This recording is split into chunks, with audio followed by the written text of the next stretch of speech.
I did not. I did not have a chance to make slides for this. I started and then I got distracted by things, and yesterday was a busy day. So no slides. I'm just going to be, I'm going to be winging it a little bit here. So shell. So tell me, what experience do you guys have with the shell?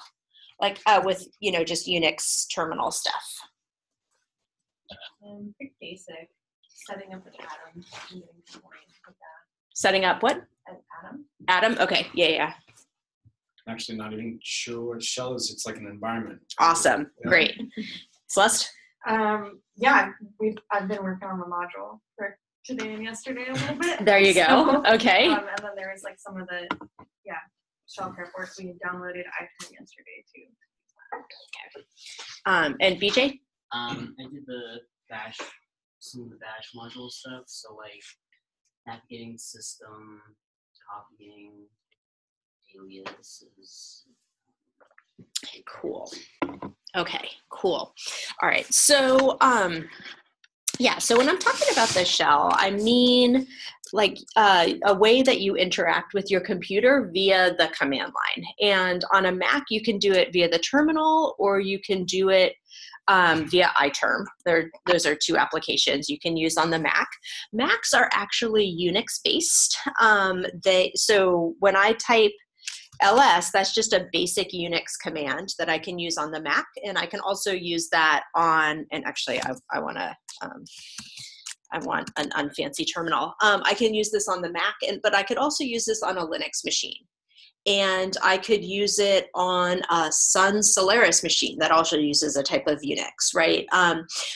PCs do not use Unix. Those use DOS. And so it's harder to get a Unix type environment on a PC. You can, but you have to actually install another application to be able to interact with the computer via Unix type language. Okay, so here, oh yeah. Sorry to interrupt. No, please. Windows, this is. Is there a similar, but just like with different commands, but you can choose? Yeah, DOS. Yeah. It's called DOS, and DOS in general is kind of clunkier and not as powerful as Unix. But that might be just my opinion because I'm a Unix person. So. So, but there is a way to interact with things in the command line on Windows. It's just not Unix. So, and then Linux is the open source version of Unix. I don't know if you guys know much about open source, but open source means that anybody can contribute. It's moderated, so you can't just like change the code, but you can contribute. Somebody will decide whether or not to add it, and it's free to use, and you can't like sell it. So Unix is actually something that was made by Bell Labs in the 70s and was licensed. It needed to be licensed, and then Linux is the free version. Pretty much all servers on the internet are Linux servers.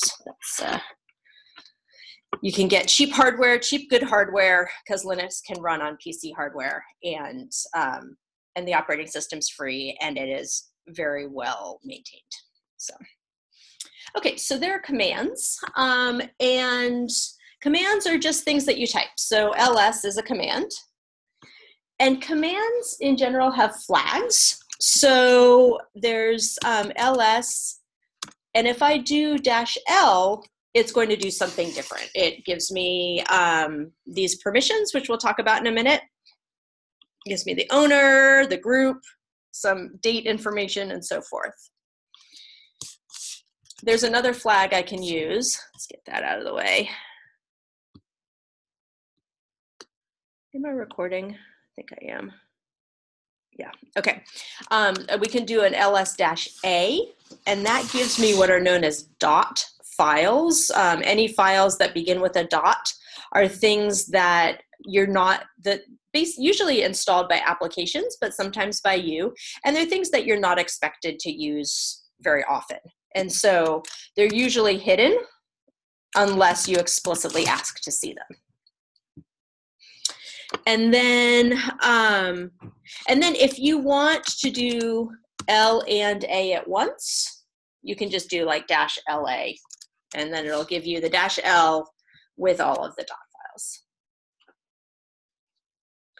So that's typical of commands, that they'll take flags, and you can see, and you can combine the flags. If you want to know what flags to use, there are things called the man pages, which is short for manual, and you can always do man ls. LS has a lot of different flags you can use, and you can use a space bar, and it'll show you, look, if you use -1, this is what it'll do. If you use -A, this is what it'll do, and so forth. And you can read it.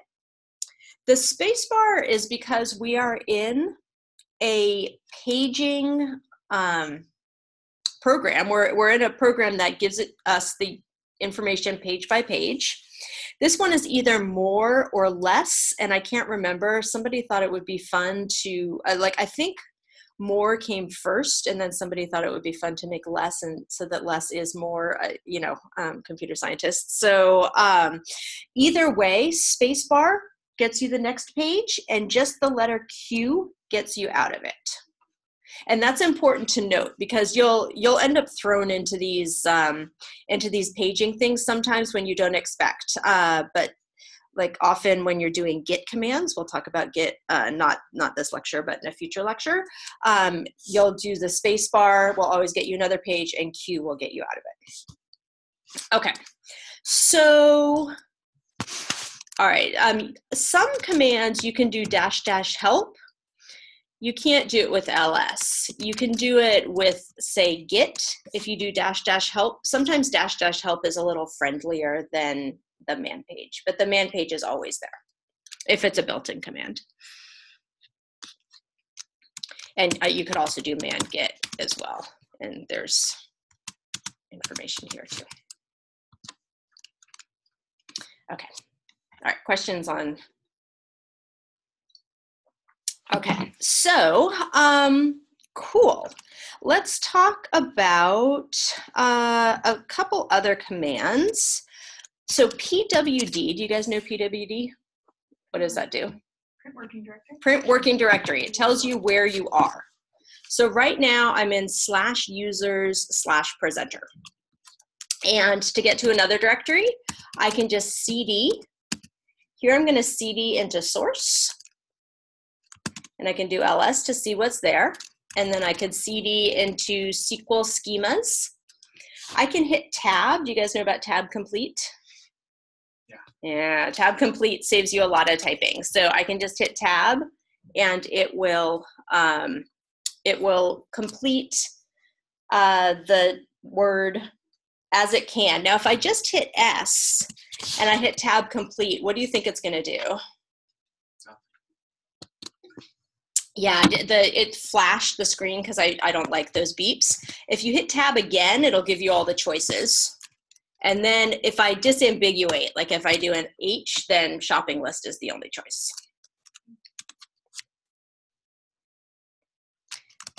Okay, great. So now here I am. And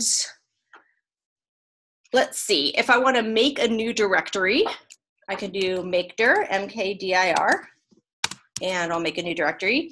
Just call it newdir. And I can cd into newdir. Now, here I am, and I'm in newdir. And if I want to get back into shopping list, how do I do that? Dot is the parent directory, back into shopping list. If I cd ... from here, I'm going to go into source.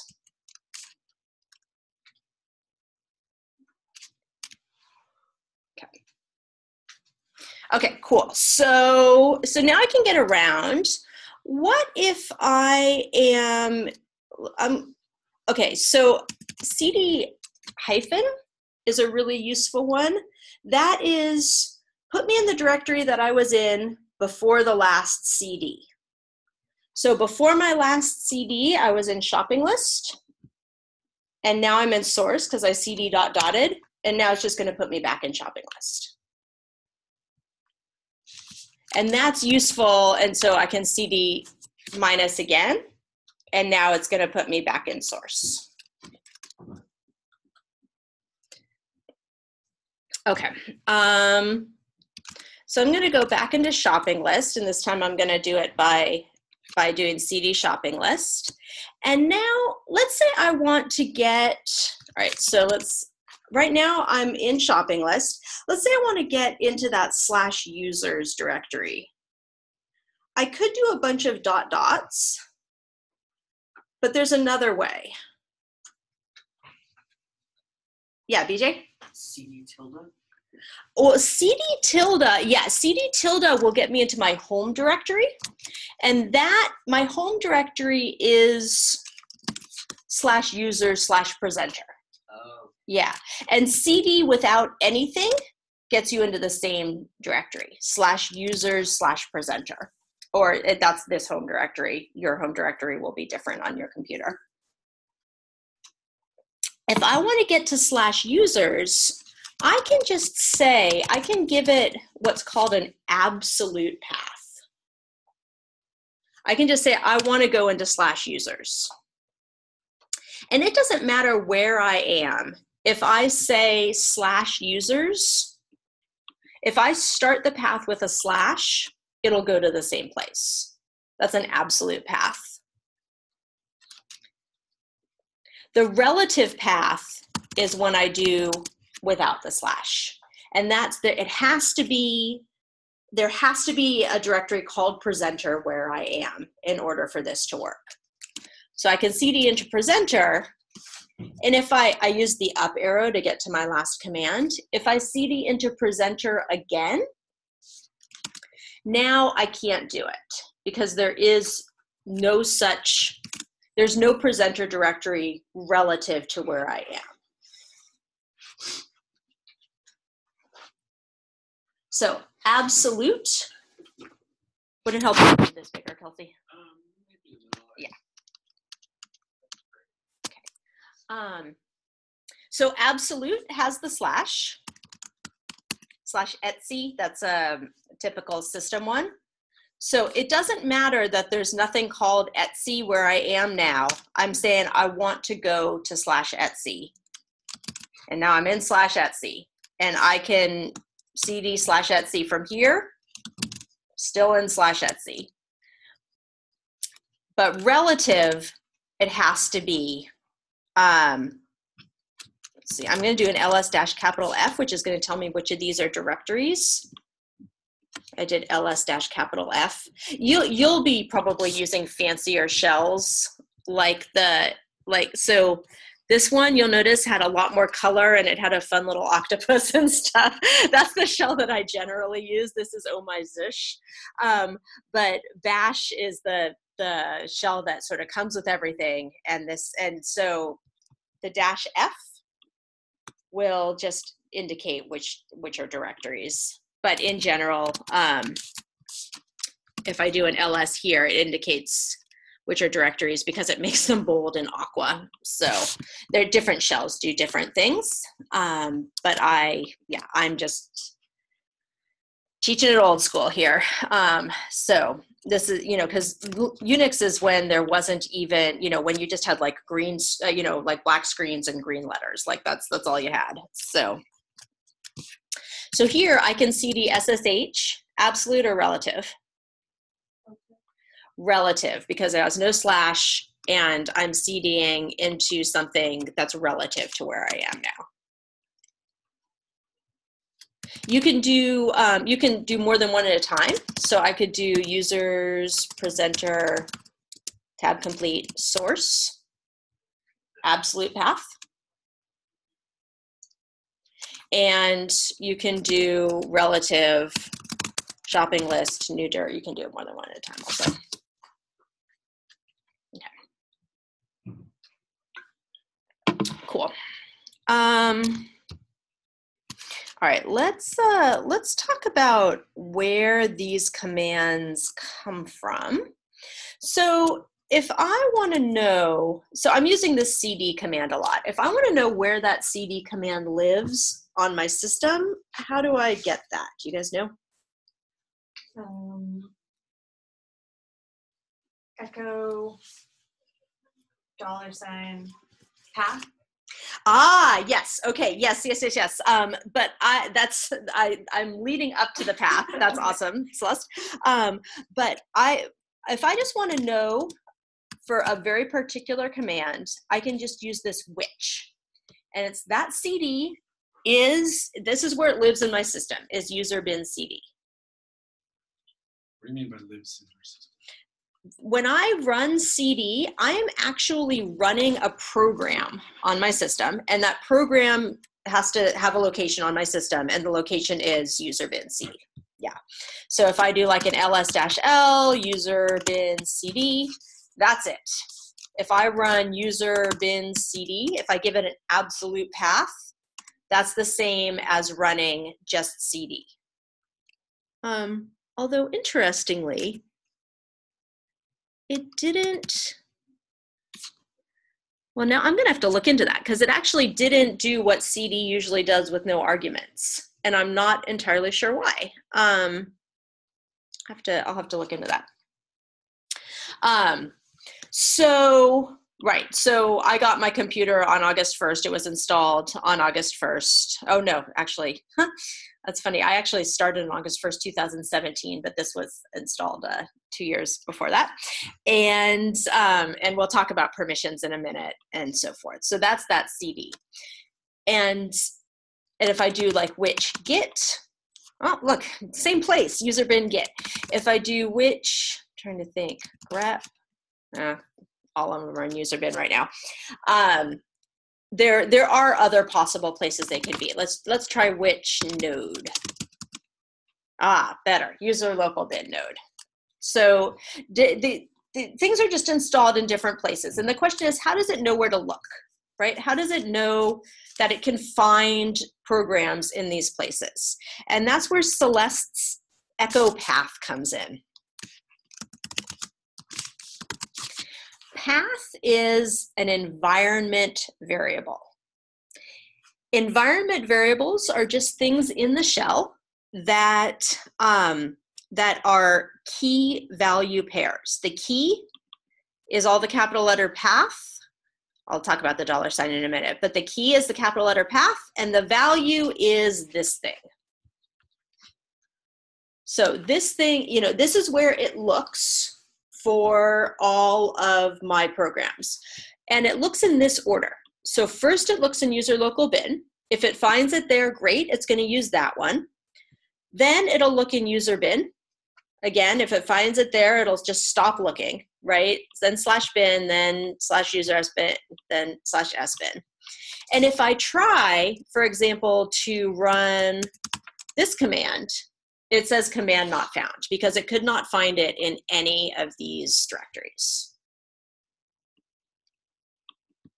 So if there's 2 different commands named the same thing in different directories, it'll just do the one that's in the first one listed? The first one listed, yeah.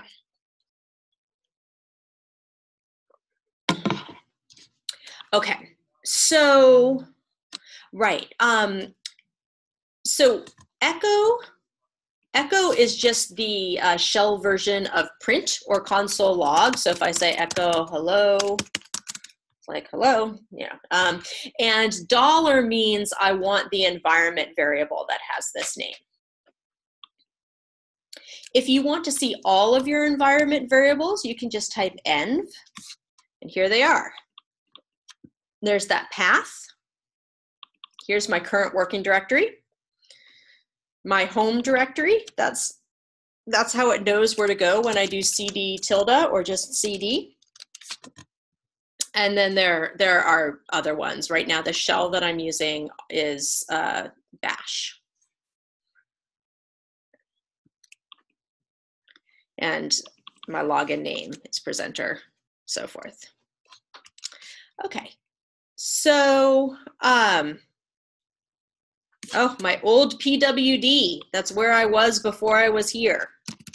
If I do a CD minus, it goes to that old PWD.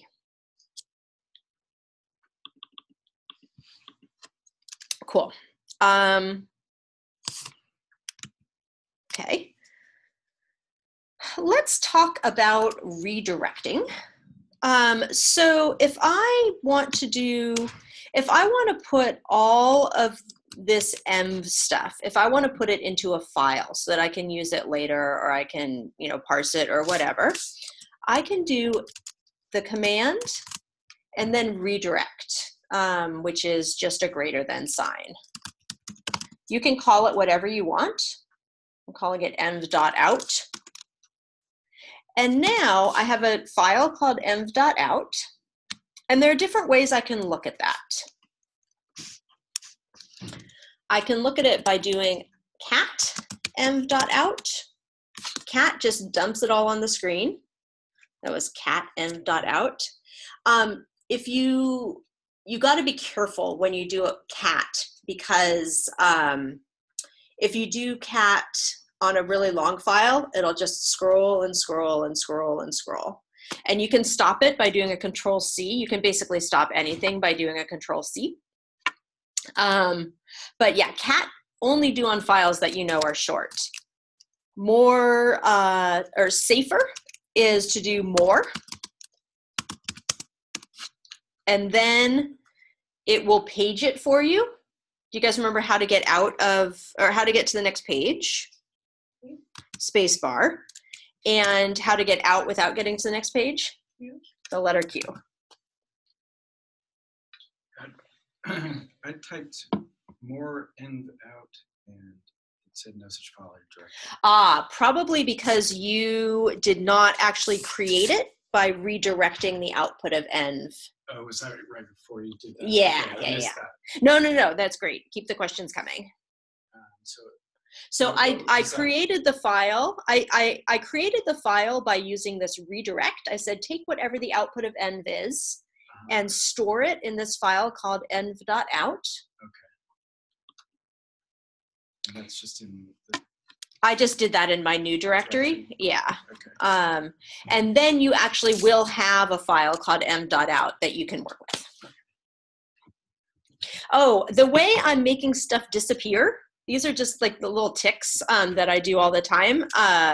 But so Control A gets you to the beginning of the line. Control E gets you to the end of the line. So I use these all the time. Control A, beginning of the line. Control E, end of the line. And Control K means delete from where the cursor is to the end of the line.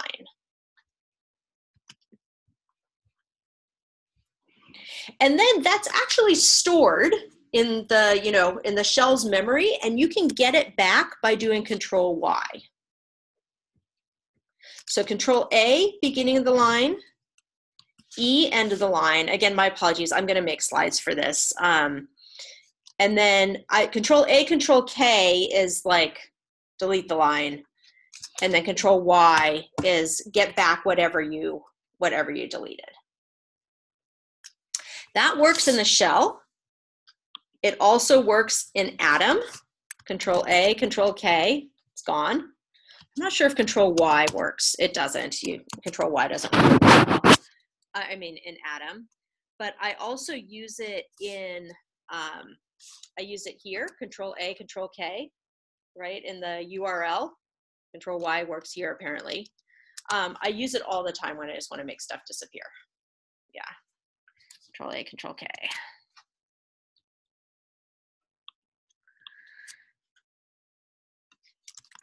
Control L is what I'm using to clear the screen.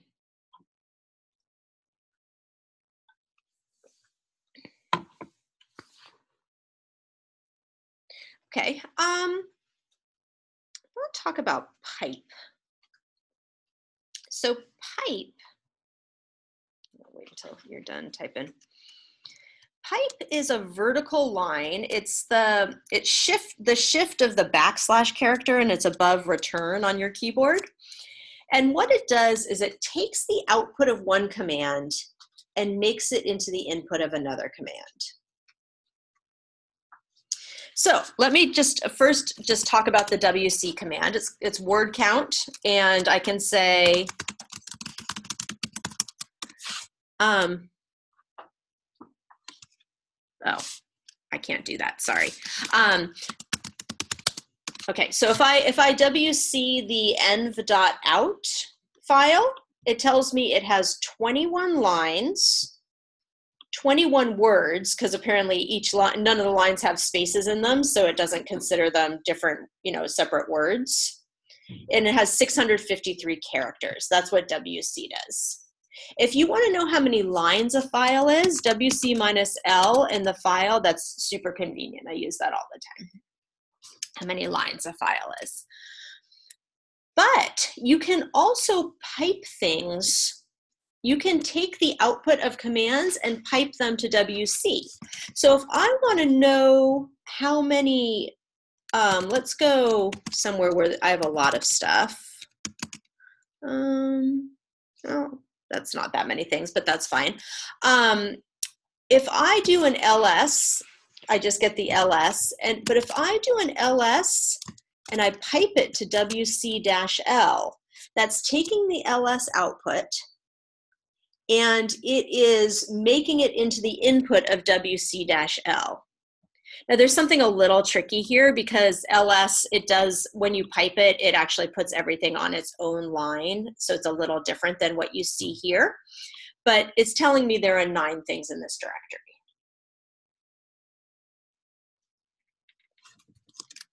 Okay, I can also, let's go back to my env.out file. There's a command called grep, Global Regular Expression Parser.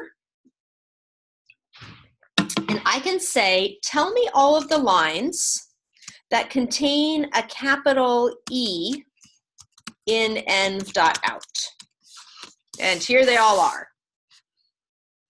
Fine. And then if I want to know how many, I could pipe it to WC-L. 11 lines contain a capital E.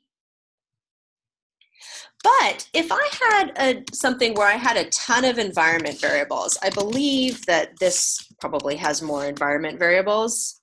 Yeah, I mean, not a lot, but if I just want to, if I want to know if any of my environment variables contain node, I can say env pipe grep node, and it'll tell me all of my environment variables that have the characters capital N-O-D-E in them. So the pipe is just taking that output of env and it's feeding it to grep node. And I have one, my node env is development. Let's see on this one whether I have one. No, I don't have node. But I know I do have a bunch with term. So then it'll show me all of the term ones. Can you use pipe twice? Absolutely. You can use it as many times as you want.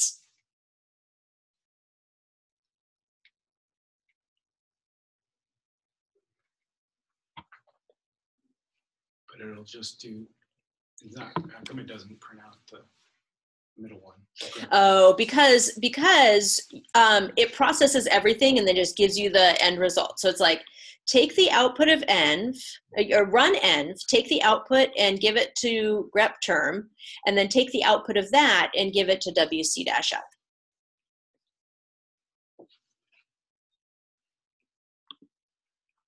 Yeah. Grep is really useful. If I want to see, so here I am in my source directory. I can do a grep -r for recursive. And dot. Do you know what dot means? This directory. I want to start here. This is the directory I want to start with. I could also do it like in shopping list. I just need to give it a directory. And the directory I want to use is my current working directory, dot. So now, okay, control C I was telling you about. So there are a lot of console. I'm gonna backslash escape because the dot itself has a very special meaning in grep, in regular expressions. But if I look at console log, so these are all of the lines that have console log in any of the files that are in this directory or any subdirectories. If I just want to know how many, there are a lot of subdirectories. There are a lot of subdirectories because I have a bunch of node modules. On Thursday, I think I'm going to talk about node projects and how they work. And yeah, but 2093 instances of console.log. What is the capital R mean again? Recursive. Yeah, so if I just said dot, it is just going to look, wait, hold on. No, thank you. If I just said dot without the -r, it's just, yeah, it's first of all, it's like I can't do a grep in a directory. Like I can only do grep on files.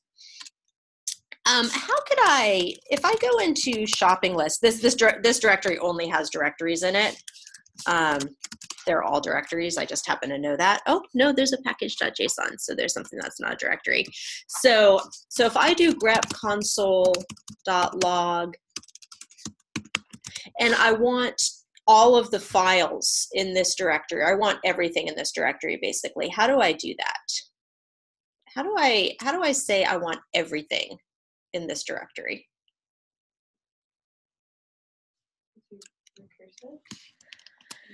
Yeah, so I'm not doing recursive because I don't want to go into the other directories, but yes, that would be one way. But if I want to do it without recursive, if I just want surface level, I can use star. And star is going to give me a lot of complaints because it's like, you want to do grep on this, I can't, it's a directory. You want to do grep on this, I can't, it's a directory. You want to do grep on this, I can't, it's a directory. But star just goes through and it does grep on every single thing in the directory. Just on that level. Just on that level. Star is a general shell thing, and it just means wildcard. Now I can do anything .json. Now I'm not going to get the errors because the only thing that matches star.json is not a directory.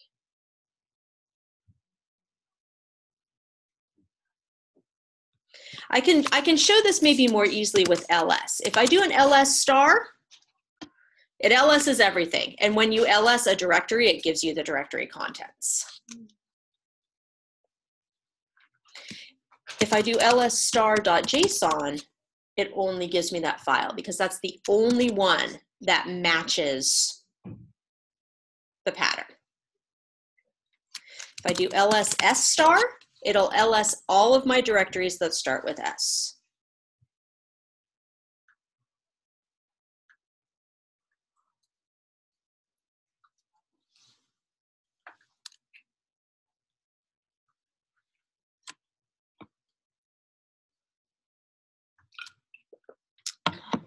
If I do ls s star O, it's only going to give me my directories that start with an S and end with an O.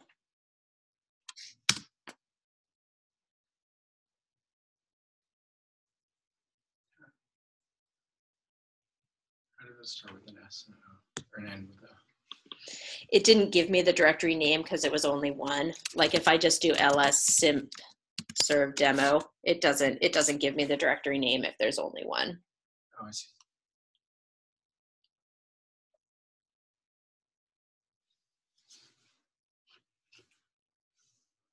Yeah, and so, I mean, you can do a lot with this star. For example, if I, let's go into that new dir, which I'm just using to play around. If I make another, so I can make a new file by just saying touch, that will make a new empty file.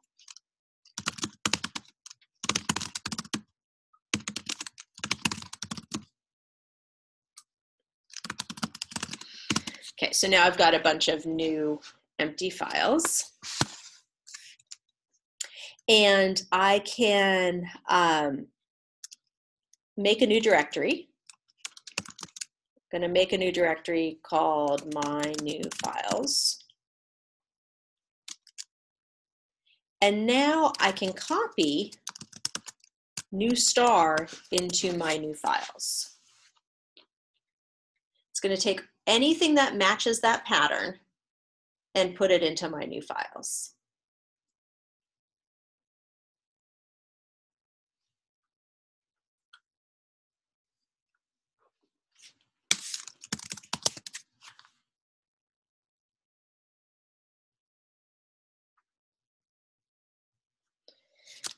I can make a new directory called my out files.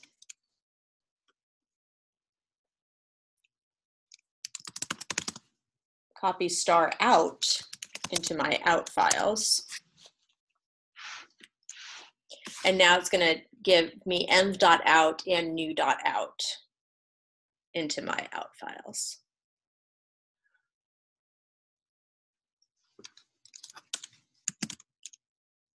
Would it work if you put star dot out? Absolutely. Here I might get an error because they already exist. It might ask me if I want to clobber them. No, it just clobbered them for me. So now are there 2 copies? No, it just overwrote them. Yeah. Unix is pretty unforgiving. For example, if I do rm star, I'm going to be removing that m.out and new.out. Oh, apparently I did an rm. I wasn't in my out files, so I removed all of these files. But notice, like, it's like you want to remove them, great. They're gone. They're like, you know, I happen to have backup copies of them, but there is no way of getting those back unless you want to go to like one of those disk doctors who like searches for stuff on your disk that the file system doesn't have access to. Yeah, so Unix is like the guild, right? It gives you great power and great responsibility. It is not babysitting you. Yeah. I would never run this command unless, so what I would do is if I really wanted to remove a directory, I would go one level up. And now I want to remove recursively everything in newdir. I want to remove the directory and everything underneath it. But I would never just do a star without knowing exactly what that star referred to. Notice it actually, rm star won't remove directories. You have to do an rm-r on directories. But if I had done rm-r star, it would have gladly removed those directories as well as all of those files.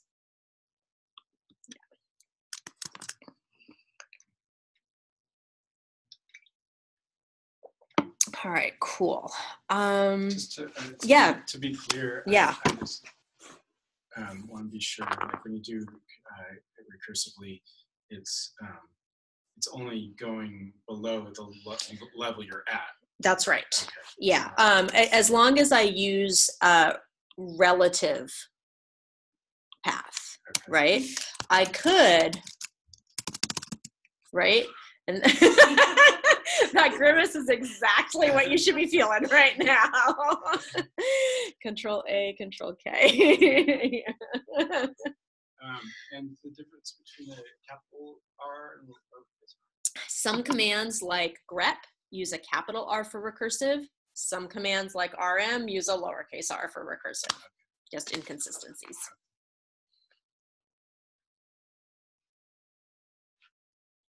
Other questions? Is there a way to find like a reference for all the commands? Like all the commands that I've shown you. I'm going to be making slides for this lecture, so I will give you those slides once they're made. Yeah. Yeah, but thank you. Yeah, that I'll make sure that you get that. And yeah, but as far as like a reference for slide, so let me tell you, tell you another command called apropos. Apropos, this is way old school. This is like pre-internet. If you wanted to know commands that had to do with something, but you couldn't remember the command's name. So for example, if you remember that there was a command that gives you the number of lines, but you couldn't remember the name, you could do apropos lines, and then it will give you all of the commands whose descriptions include lines. And eventually WC, if WC isn't in here, then I'm such a, then that wouldn't be good at all. And then you're like, okay, well, I didn't get what I wanted, but I know it counts the lines, so maybe I'll try count.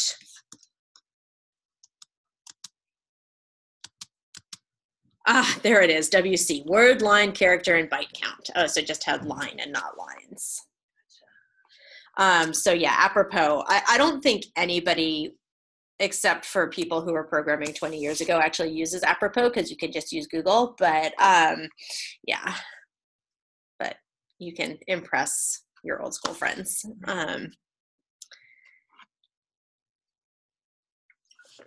Other questions?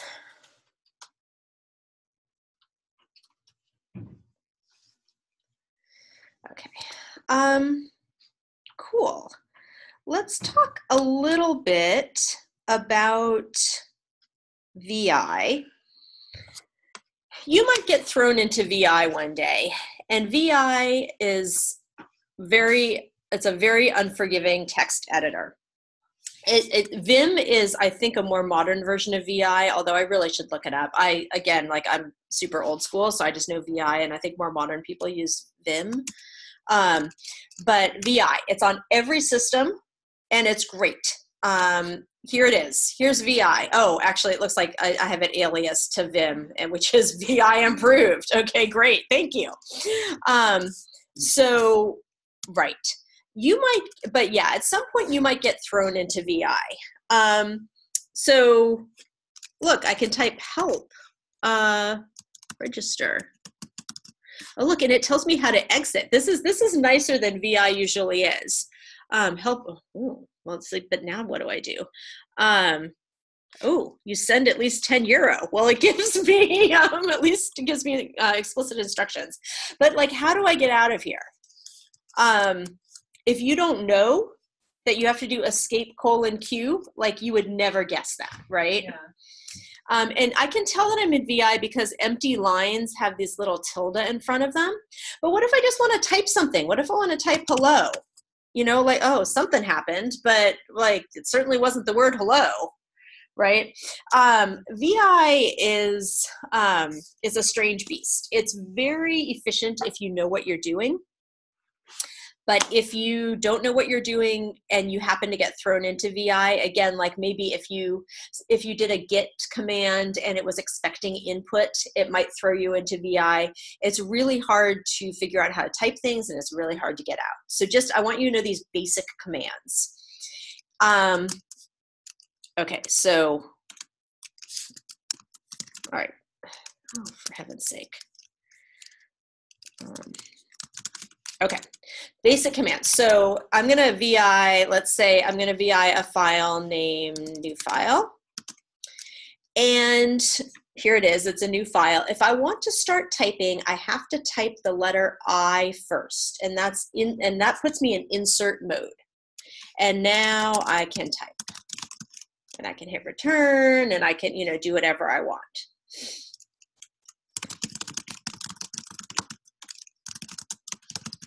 Okay, I'm just typing. I can't use the mouse, but other than that, like this is just basically friendly. And then once I'm done, I have to hit escape to get out of insert mode. Have to hit colon to let it know I'm about to give it a command. And I say W because I want to write. I want to write the changes, and Q because I want to quit. Escape :WQ will save your changes and quit.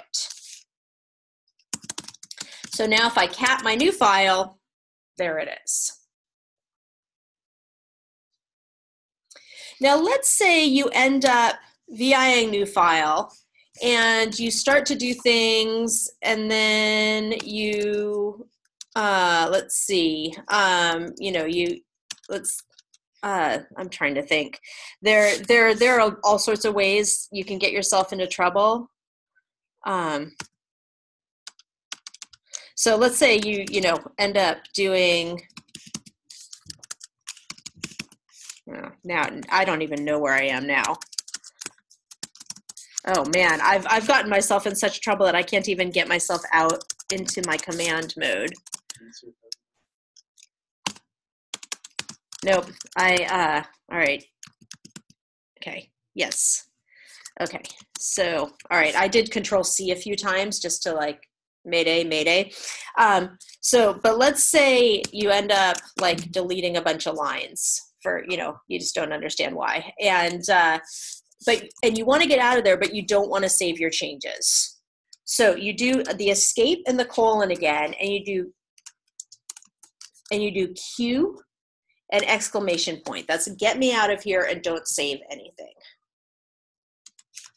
And now if I cat the new file, I didn't save any of those changes. When you did the first VI new file, that created the file? It did. Okay, and then every time you do VI, that same file name again, it's going back. You got it. Yeah. Okay, how do I get out if I want to save it? Oh, let me get back into insert mode. Okay, so I'm insert mode. I typed because I hit I. All right, how do I get out? Or escape. Yeah, escape. Escape WQ. colon WQ. That does save it. That does save it. And then Q bang. Q bang. Yeah, bang, another word for exclamation point. Yeah. So if I VI Kelsey again, like Kelsey said, now I have a file that is, because the file existed, it opens that file. And I say,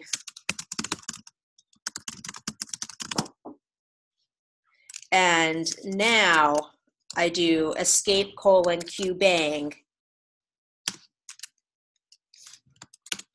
and it didn't get saved. What if you just do Q, because you're not doing W? Right? Yeah, so let's try it. So O opens a new, there are just a ton of obscure VI commands. If you want to learn them, go ahead. But honestly, Atom is a lot easier to use. Sometimes I'll use VI if I'm just like making a quick file, but there's no real reason to learn VI except that you sometimes get thrown into it. So I just want you to know how to get out. Okay, so if I just do Q, it doesn't let me leave because there are unsaved changes. I either need to write the unsaved changes or explicitly say I want to discard them. So I want to discard them. Now it lets me leave.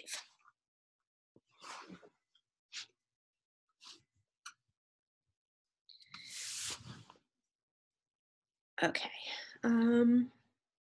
What else do you need to know in the command line? I think we went through a pretty good overview. Yeah, do you guys have any other questions? Are the terms shell and text editor interchangeable? No, shell is something that is waiting to receive commands and will do stuff with your commands. Text editor is something where you are creating files that are made of text. Yeah. Yeah, so VI is not a shell. VI is a text editor. Bash, which is the program that I'm running in here, is a shell. Yeah, yeah, great question. And the terminal is just the window that you use to communicate with the shell. Yeah, terminal is the Mac program. And I know people here like iTerm. Most programmers like iTerm. I've just never really learned how to use it.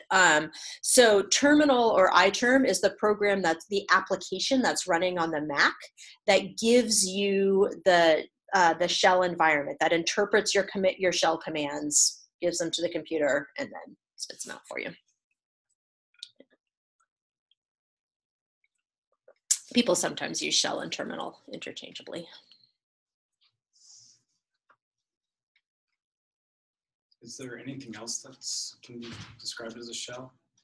You know, technically, the GUI, the graphical user interface, a shell is anything that interacts with the hardware for you, basically. And so the GUI, like the Finder, is actually a shell, technically.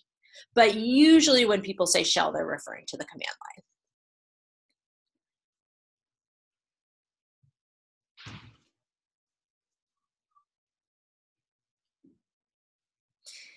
Practice. There are a lot, and I encourage you while you're practicing using the shell, even though it takes longer to remember how to do this, it's going to make you more efficient in the long run. Use tab complete whenever possible, and use the up arrow whenever possible. One more thing I'll show you. There's a command called history, and it'll tell you everything that you've done. And that's good, especially if I know that I did something like 50 commands ago that I don't want to have to like hit the up arrow 50 times. You can either copy and paste it, or let me just see what a good one is here. Let's just do 273 for now, this grep console log star. I am going to do command 273, bang 273.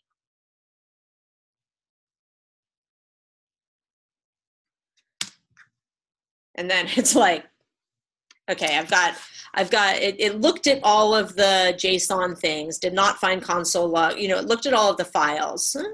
Shopping list doesn't have console log in it. That's interesting. Oh, I think this is all just a test, whatever. Okay, so it looked through all of my files and it didn't find console log, and then it just complained about the directories that it can't run grep on directories. But it ran, it told me what it ran. Yeah, so history and bang. Good stuff. Cool, that takes us to 11 o'clock. If you guys ever want